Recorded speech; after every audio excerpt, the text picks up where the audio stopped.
जगप्रसिद्ध laparoscopy surgeon doctor Lakdawala यांनी अतिशय मोठ्या मनाने या समाजकार्यासाठी मोफत शस्त्रक्रिया करण्यासाठी तयारी दर्शवली। याबद्दल मी मनपूर्वक त्यांचा आभारी आहे। वास्तविक त्यांची अपॉइंटमेंट मिळवायला महिनाभर लोकांना लागतो। ते फार मोठ्या परदेशी दौऱ्यामध्ये असतात आणि त्यांना बेस्ट डॉक्टरचा अवॉर्ड त्यांना जागतिक मिळालेला आहे। म्हणजे इतकं मोठं आणि मगाशी मी जे सांगितलं इजिप्तच्या त्या महिलेचं एक फार मोठं उदाहरण त्यांनी घालून दिलेलं आहे। त्यांनी 2 दिवस ते राहणार आहेत। 22 लोक त्यांनी आपल्याबरोबर आणलेले आहेत आणि मला वाटते त्यामुळं आमच्या इथले प्रोफेसर्स, आमचे जे नर्सेस असतील, पॅरामेडिकल स्टाफ असेल, यांना चांगलं ज्ञान मिळेल, विद्यार्थ्यांना ज्ञान मिळेल, प्रेरणा मिळेल आणि गरिबांची सुद्धा सेवा होईल। तर आता भाषणामध्ये बोलताना पुण्यातल्या ज्या रुग्णालयामध्ये दुर्घटना घडली त्याबद्दल नाराजी व्यक्त केली। आपण खूप नाममात्र दराने यांना जमिनी देतो, मात्र उपचार करताना मात्र अशा पद्धतीच्या अट ठेवतात। नाही, मी विधी न्याय खात्याचा मंत्री असताना कायद्यामध्ये मी पहिला बदल केलेला होता। वास्तविक यांना सवलती अनेक आहेत, यांना कसलाही टॅक्स नाही, ही सगळ्यात मोठी सवलत आहे। 10% फक्त त्यांनी गरिबांचे उपचार करायचे आहेत। त्यांना त्याशिवाय हायकोर्टाने त्यांना 10%च्या ऐवजी एकूण त्यांची उलाढाल होईल त्याची 2%ची सवलत दिलेली आहे। असं असताना सुद्धा एवढ्याची ते गरिबांची सेवा करत नाहीत।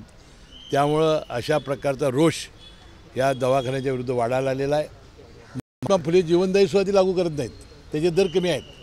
त्यामुळे आपल्या इतर सगळ्या व्यवसायावर परिणाम होईल असं त्यांना वाटतं आहे। त्यामुळे माझी विनंती आहे की त्यांनी महात्मा फुले जीवनदायी योजना लागू करून घ्यावी, तर अशा घटना घडणार नाही। पण या सगळ्या प्रकरणामध्ये हॉस्पिटल प्रशासनाचं म्हणणं आहे, त्यांनी काल पत्रक काढलं, त्यांनी अंतर्गत चौकशी केली असं त्यांचं म्हणणं आहे आणि त्यामध्ये ह्या सगळ्या प्रकरणातून त्यांनी हात झटकलेले आहेत आणि नातेवाईकांवरच कुठेतरी दोष आहे। आता मीच समिती नेमणार, मीच चौकशी करणार, मग आम्ही कसा दोषी होणार? माझं म्हणणं आहे असं नाही, ती महिला आलेली होती, तिला नुसतं ॲडमिट केलं असतं काय बिघडलं असतं? ते पब्लिक ट्रस्ट ॲक्टखाली आली असते तर बिल झालं असतं। महात्मा फुले जीवनदायी तर लागू नसणारच, तर हे हॉस्पिटल लागूच करून घेत नाही। त्यामुळेच अशी घटना घडतात आणि मग नातेवाईकांचा आक्रोश, एखादं मृत्यू होणं, ह्या फार त्या घरात काय 2 मुलं झाली, काय करायचं त्यांनी? हा फार मोठे प्रश्न असतात। त्यांनी थोडंसं मानवी भूमिकेतून बघण्याची आवश्यकता आहे। डॉक्टरांची मुजरा आहे ते सगळीकडेच पाहायला मिळाली। ससूनच्या काही डॉक्टरांना सुद्धा लाच घेताना पकडण्यात आलं। डॉक्टर नाही, त्याच्या खालच्या अधिकाऱ्यांना त्यांनी फर्निचरच्या कामामध्ये लाच घेताना त्यांना अटक झाली, हे खरं आहे। भाषणामध्ये आता उल्लेख केला की जे मोठे हॉस्पिटल आहेत ते आयुष्यमान योजना किंवा महात्मा फुले लागू करून घेत नाहीत, ते का करून घेत नाही? अडचणी काय आणि शासनात त्यांना काय झाले, त्यांचे दर आहेत कमी, ते दर आहेत बाकीच्या दरांच्या आवाच्या सव्वा। मग ते म्हणतील इथं एवढं दर कमी, मग आम्ही कसं द्यायचं? म्हणून ते लागू करून घेत नाही असं माझा समज झालेला आहे। तर अनेक वेळा आम्ही प्रयत्न करून सुद्धा ते होत नाही। नाही, सक्ती तर काय लोकशाहीमध्ये करता येत नाही। त्यांना बोलवून विनंती करणं, त्यांना सांगणं किंवा हे लागू करा, तुमचा तो डिपार्टमेंट वेगळा करायला, परंतु तो जोपर्यंत होणार नाही तोपर्यंत कुठल्याही मुंबईच्या दवाखान्यामध्ये योजना नाही, मोठ्या कुठल्याही।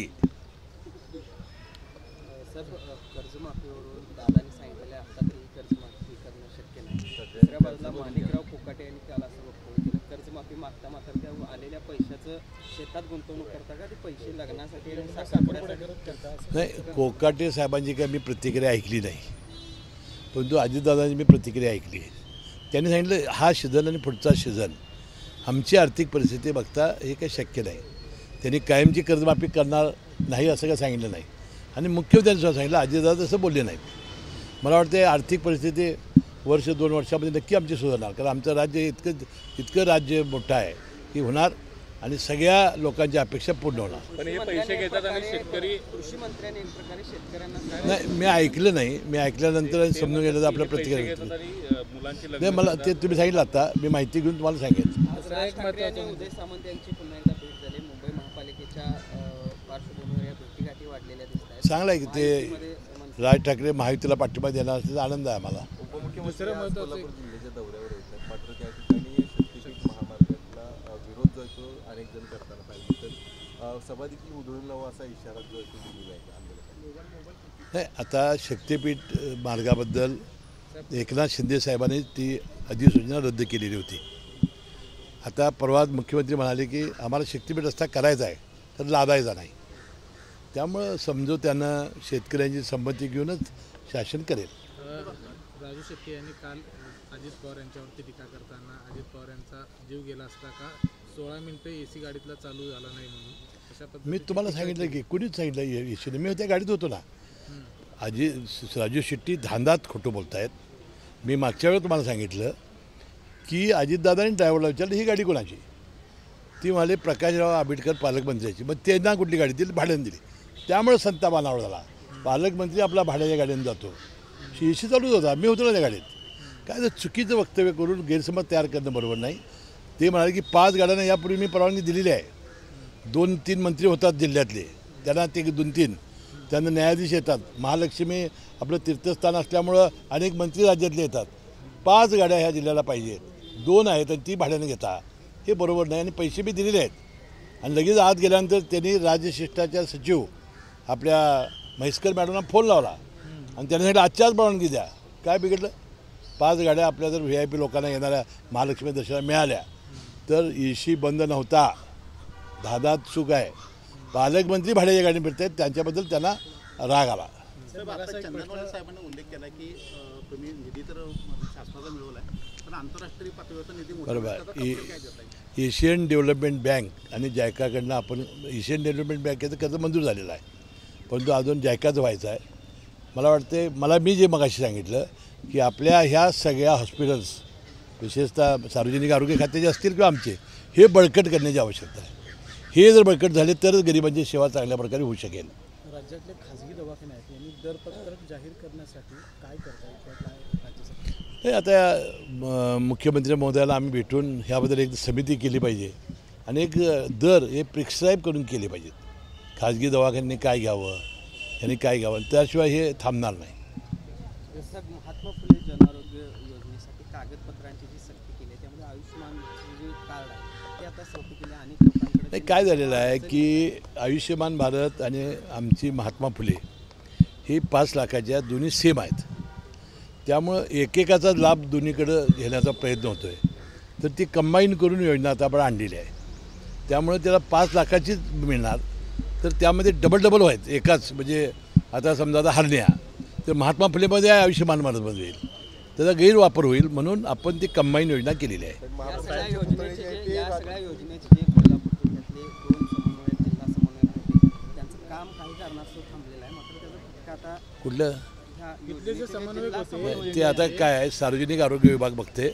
मी माहिती घेऊन सांगतो. महापुरुषांची पुतळी जे ते रात्रात बसवलं जातं. कोल्हापूरमध्ये 2 वेगवेगळ्या ठिकाणाच्या घटना आहेत. एका ठिकाणी शिवाजी महाराजांचा पुतळा आहे आणि आज देखील सकाळी 2 महापुरुषांचे पुतळे कोल्हापुरात. मला आत्ताच मंजुलक्ष्मी मॅडमने सांगितलं की काहीतरी डॉक्टर बाबासाहेब आंबेडकरचा आणि अण्णाभाऊ साठेचा पुतळा रात्री बिनपरवानगी घेता.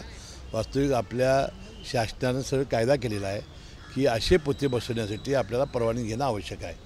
कारण ह्या पुतळ्यांचं फार मोठं महत्त्व आपल्याला आहे. कारण ह्या पुतळ्याचं संरक्षण होणं त्याच्याबद्दल त्याचं ही काही विटंबना होता कामा नये याची काळजी सरकार घेते. आता पट्टणकोटला शिवाजी महाराजांचा जो बसवलेला आहे त्याला उपमुख्यमंत्री एकनाथ शिंदे साहेबांनी सांगितलं बा ते झाकून ठेवा परवानगी मिळायला उघडा. तसंच मी आता मंजुलक्ष्मी मॅडमला सांगितलं की ते दोन्ही पुतळे आता झाकून ठेवा. परवानगी मिळालं तर त्याला परवानगी नाही मिळालं तर मग पुतळे झाकून ठेवा काढू नका असं मी बोललेलो आहे. साहेब तुम्हाला श्रावणबाळ आरोग्य योजनेचं म्हटलं जातं. तुम्ही धर्मादायित जी हॉस्पिटल आहेत नोंदणीकृत त्यामध्ये जी गरीब रुग्णांच्यासाठी फाट रिझर्व असतात त्यामुळे मोठ्या रुग्णालयामध्ये तुम्ही गरीब रुग्णांना दिलं पण अद्याप काही रुग्णालय डॅशबोर्ड त्याचा लावत नाही. गरीब रुग्णांच्या नाही डॅशबोर्ड सगळीकडे लावला जातो. मुख्यमंत्री कार्यालयामध्ये रामेश्वर नाईक म्हणून त्यांना मुख्य नेमलेला आहे. गेल्या वेळा ते मंगेश चिवटे होते. त्यांचा प्रत्येक ठिकाणी ऑनलाईन तिथंच दिसतंय मंत्रालयात. मला वाटतं डॅशबोर्ड सगळे लागलेत. तशी जर स्पेसिफिक तक्रार असेल तर मी मुख्यमंत्र्यांच्याकडे करेन. श्रावणबाळ जो आहे ना ही मला जी मिळालेली आहे ती मिळालेली आहे 65 वर्षाच्या वरच्या आईवडिलांना. मुलं बघत नाही सुना बघत नाही त्यासाठी एकत्रित योजना आपण आणली. आईला आणि वडिलांना पेन्शन देणारी. त्यामुळे त्याचं नाव श्रावणबाळ ठेवलं. त्यामुळे माझं नाव श्रावणबाळ. ही जे ऑपरेशन आहेत न करण्याचं कारण का शासनाकडून त्यांना जे ऑपरेशनच्या बदल्यात जे पैसे मिळतात त्याचा दर खूप कमी असतो. तर ह्याच्यामध्ये दरामध्ये नाही, फक्त ऑपरेशनचाच नाही, कॉटचा रेट, नर्सचा रेट, त्यानंतर ICUचे रेट, म्हणून त्याला एकदा आता त्याला युनिफॉर्मिटी आली पाहिजे. आता ह्यासाठी मी मुख्यमंत्री महोदयाशी बोलणार आहे. संकल्पना आहे, मी 75वा वाढदिवस साजरा करणार आहे, त्या दिवशी संकल्प जाहीर करतो.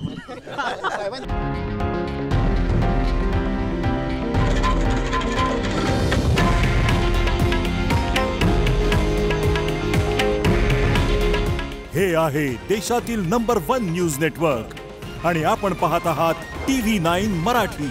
काळजी तुमची, हित महाराष्ट्राचं.